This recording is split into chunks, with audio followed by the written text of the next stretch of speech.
12-0 গোলে খেলা হবে আগামী দিন ভবানীপুর বিধানসভায়, মন্তব্য ফিরহাদ হাকিমের।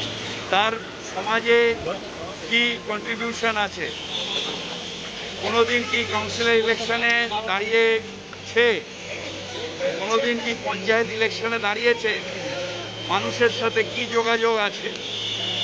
একজনকে দাঁড় করিয়ে দিলাম আর অল ইন্ডিয়া পার্টি হই হই করলো, সে তাতে ইলেকশন হয় না, এর আগেও প্রমাণ হয়েছে।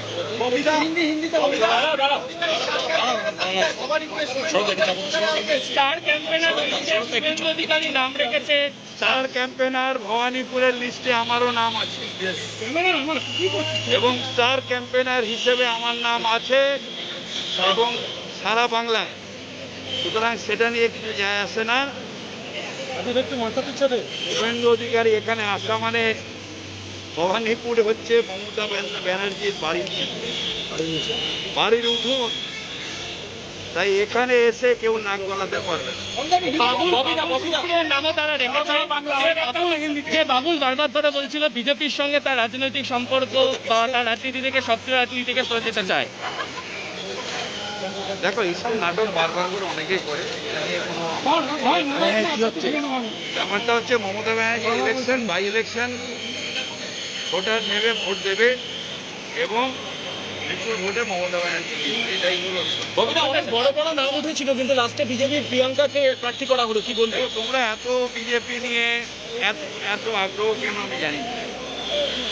তার কারণ এই ভদ্রমহিলা আমি এর আগে নাম শুনি, আমি নিশ্চিতভাবে দিলীপ ঘোষের নাম শুনেছি, তাকে জানতাম, রাজনৈতিক ব্যক্তিত্ব। বাবুল সুপ্রিয় বিশেষ গান গায়, তার সঙ্গে গ্রুপের কাছে হেরে গেল। তারপরে নিশ্চিতভাবে অনেকের আগে অনেকের নাম শুনেছি, কিন্তু প্রিয়াঙ্কা টেবরিওয়াল বলে যার নাম এখন তার নাম আমি কোনো বিজেপির নেত্রী হিসেবে। আপনি বরাবর বাবাকে সামলেছেন, এবারে বৌদিকে দেখলাম প্রবন্ধক হিসাবে থাকছে, এটা কথা বৌদি মমতা বন্দ্যোপাধ্যায়ের অত্যন্ত সম্মানের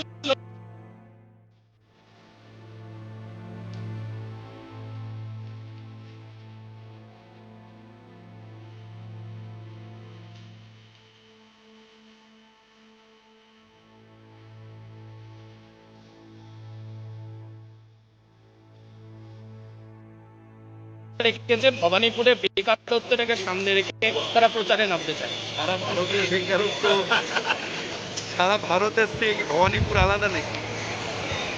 এটা কি ব্যুরো রিপোর্ট, বাংলা নিউজ 11। ভারতের বেকারত্ব মোদীর নোট